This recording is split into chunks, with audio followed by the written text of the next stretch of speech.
Selamat siang semuanya. Perkenalkan, nama saya Bastian Veron Gultom dengan nomor induk mahasiswa 1961201143, di mana saya mahasiswa semester 5 dari Prodi Manajemen, konsentrasi pemasaran, Fakultas Ekonomi, Universitas Hasanuddin Kuning. Di sini saya akan mempresentasikan proposal bisnis plan saya, di mana proposal bisnis plan saya yang bernama Es Lontong Buah, dengan pemilik usaha yaitu saya sendiri, Bastian Veron Gultom, di alamat Jalan Palas Pastoran. Baiklah, terlebih dahulu saya akan menjelaskan pendahuluan dari usaha saya. Usaha saya ini dari kata yang saya buat sebagai nama usaha ini karena bentuk dari produk ini seperti es zaman dahulu. Ketika waktu saya masih kecil, saya pernah membeli es tersebut, yang dimana es tersebut berbentuk bulat yang dimasukkan ke dalam coklat cair. Tetapi di sini saya menggantikan usaha ini dengan inovasi dan kreasi saya sendiri, yaitu saya menggantikan es tersebut dengan buah yang dikeringkan dengan oksigen, kemudian akan dicelupkan ke dalam coklat cair, di mana usaha saya ini memiliki tujuan yaitu dengan adanya ide usaha yang terlintas begitu maka kami ingin menciptakan sebuah warung atau usaha yang menjualkan jajanan sehat, bervitamin, bernutrisi, dan bentuknya yang menarik, yang banyak digemari oleh semua kalangan, terutama kalangan anak remaja. Maka dari itu kami ingin membuat sebuah usaha kecil-kecilan yang modalnya pun kecil, namun mudah-mudahan bisa menjadi sebuah perusahaan besar yang dapat bergerak di bidang makanan sehat pertama dan yang utama. Usaha saya juga memiliki visi dan misi. Adapun visinya ialah yang pertama, menjadikan usaha es lontong buah ini menjadi bisnis yang dapat menciptakan berbagai makanan yang sehat dan bervitamin, bergizi dan bernutrisi. Yang kedua, dapat disukai oleh semua kalangan masyarakat pada umumnya, terutama anak-anak. Yang ketiga, menjadikan perusahaan makanan sehat terkemuka yang berkualitas dengan citra rasa tinggi dan sehat di tingkat nasional. Yang keempat, dapat menciptakan lapangan pekerjaan baru. Visi dari usaha saya ialah usaha yang saya buat ini menjadikan usaha ini menjadi usaha yang dikenal semua kalangan masyarakat di Pekanbaru. Yang kedua, meningkatkan kapasitas produk. Yang ketiga, meningkatkan efisiensi dan efektivitas produksi. Dan yang terakhir, dapat mengurangi pengangguran. Kunci dari kesuksesan usaha saya ini yaitu yang pertama, bentuk yang khas yang mudah dikenal masyarakat. Yang kedua, varian rasa ataupun buah yang dibuat jadi es bermacam-macam, ketepatan waktu dan jumlah produksi. Risiko yang dihadapi. Adapun risiko yang akan saya hadapi dalam usaha ini yaitu pada pemilihan bahan baku, buah-buahan yang dipakai sebagai bahan dasar pembuatan usaha ini, di mana dalam pembuatan buah-buahan ini saya akan memakai buah-buahan yang masih segar dan bermutu agar gizi dan nutrisi dari buah-buahan tersebut tidak hilang. Dengan begitu, makanan akan memuaskan pelanggan. Jika kami mengganti bahan baku dengan kualitas rendah, maka rasa dan struktur yang dihasilkan akan menurun, dan mungkin dengan kondisi tersebut para konsumen akan mengurangi konsumsi. Maka produksi akan mengalami jalan tengah dengan mengganti bahan baku dengan harga lebih murah dengan kualitas yang bersaing dengan bahan baku sebelumnya. Adapun gambaran umum bisnis plan saya yaitu nama usaha saya usaha es lontong buah, alamatnya di Jalan Palas Pastoran, dengan nomor HP yang tertera pada slide tersebut. Bentuk usaha saya yaitu kepemilikan pribadi, aspek legal yaitu KTP atau KTM karena saya masih mahasiswa. Bidang atau sektor usaha saya itu home industry atau industri makanan ringan. Pasar yang saya tuju itu pasar dalam negeri. Ringkasan produk saya seperti pada tabel. Nama barangnya es tontong buah pisang dan es tontong buah nanas. Dengan harga es tontong buah pisang itu 1000-an dan harga es tontong buah nanas itu 2000-an per potong. Baiklah, di sini saya akan menjelaskan perbandingan kompetitif. Produk kami memiliki keunggulan dalam hal kualitas produk yang merupakan hasil murni dari alam dengan kandungan nutrisi, gizi, dan vitamin yang baik bagi kesehatan, dan merupakan ciri khas dari produk kami yang tidak dimiliki oleh perusahaan lainnya. Selain itu,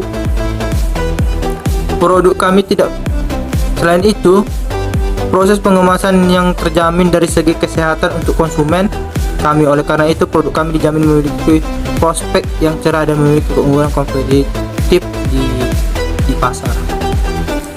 Baiklah, dari aspek pemasarannya, yaitu permintaan pasar. Permintaan pasar akan produk ini tidak dapat dideskripsikan karena produk kami ini penyajiannya belum pernah ada di Pekanbaru. Berdasarkan pemantauan saya terhadap pemantauan sejenis usaha-usaha yang saya akan buat ini, tidak ada yang sama atau belum pernah ada yang membuat. Jadi kemungkinan permintaan pasarnya tidak dapat dideskripsikan. Yang kedua, penawaran pasarnya. Kegiatan yang akan dilakukan untuk memperkenalkan es tontong buah ini kepada masyarakat adalah dengan cara promosi. Dalam usaha ini, pemilik mempromosikan usaha dengan cara memberi sampel terlebih dahulu agar konsumen tertarik dan mencoba menawarkan kepada anaknya atau kepada teman-temannya, karena target pemasaran kami yaitu kalangan anak-anak kecil yang masih sekolah di SD maupun SMP. Yang ketiga, peluang pasar. Gambaran peluang permintaan yang didapatkan. Terdapat penawaran produksi sebesar 100% dari total permintaan pasar yang ada. Maka dapat ditarik kesimpulan adanya peluang yang kami miliki untuk jenis produk ini adalah 100%. Yang keempat, strategi pemasaran usaha saya ini selalu menjaga kualitas rasa dan tekstur dari setiap jenis makanan dengan menggunakan bahan-bahan yang berkualitas. Yang kedua, selalu mendengarkan kritik dan saran yang diajukan oleh para konsumen agar dapat berkembang dan membuka cabang serta menjadi makanan yang baik bagi konsumen. Yang ketiga, menetapkan harga yang bersaing dengan tetap memperhatikan bahan baku yang digunakan. Seperti pada tabel di mana es tontong buah pisang pesanan per hari 60 potong, pesanan per bulannya 1800 potong. Es tontong buah nanasnya pesanan per hari 50 potong, pesanan per bulannya 150 potong, 1500 potong, dengan total 3300 potong. Maka yang kelima, strategi pemasaran. Pada target pemasaran kami lebih kepada kalangan anak-anak kecil, pada anak-anak sekolah, karena pada kalangan ini kemungkinan lebih banyak konsumennya, karena kalangan ini lebih sering mengonsumsi jajanan seperti ini. Selain itu juga kami membagi segmen pasar menjadi beberapa kelompok, yaitu kalangan rumah tangga yang membutuhkan cemilan rumah dan perayaan hari istimewa ataupun hajatan. Yang kedua, kalangan perusahaan yang membutuhkan untuk acara perkantoran. Yang ketiga, kalangan restoran maupun jajanan kaki lima untuk hidangan pembuka. Yang keenam, strategi promosinya. Seperti yang sudah saya jelaskan tadi, maka strategi promosi yang saya lakukan dengan memberikan sampel contoh ataupun sampel kepada pembeli buat hari pertama dalam penjualan, supaya terjadi proses promosi dari mulut ke mulut karena lebih efisien. Dan juga kami akan melakukan promosi dari media sosial karena metode promosi dari media sosial lebih mudah dengan memasang foto produk serta kata yang dapat menarik para konsumen. Yang kelima, aspek produk. Adapun aspek produk, faktor yang sangat penting dalam keberhasilan kami yaitu bagaimana perusahaan dapat memproduksi dengan waktu yang tepat dalam memenuhi keinginan pemasaran, meningkatkan kualitas dan juga efisiensi produksi yang menentukan biaya pokok berdasarkan perencanaan penjualan yang telah dilakukan. Yang kelima, titik 1, pemenuhan bahan baku. Dalam pemenuhan bahan baku yang diperlukan cukup memadai. Hal ini dikarenakan bahan baku yang dipakai untuk proses produksi dapat dijumpai dimanapun. Dan untuk memenuhi bahan baku sendiri, kami telah mensurvei apa yang kami butuhkan. Seperti pada tabel bahan baku yang kami perlukan yaitu pisang, nanas, dan coklat. Dimana kebutuhannya pisang 4 sisir dan nanas 7 buah.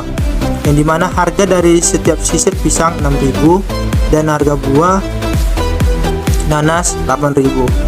Dan coklat yang kami butuhkan itu 1 bungkus dengan harga 20.000. Maka total dari semua bahan baku yang diperlukan itu 100.000. Maka aspek keuangannya itu yaitu modal usaha itu 1.365.000. Datangnya 1.365.000 yaitu dari bahan baku 100.000.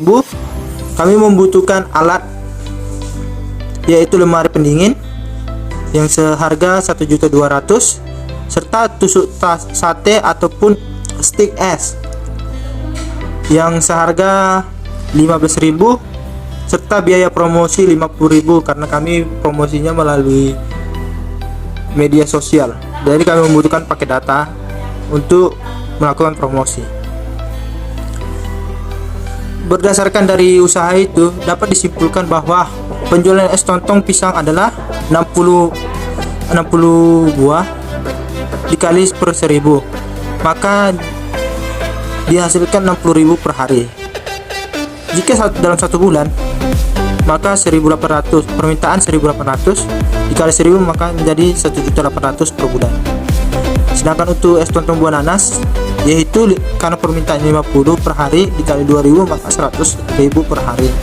Jika dalam 1 bulan maka 1.500 buah dikali 2.000 maka menjadi 3 juta per bulan.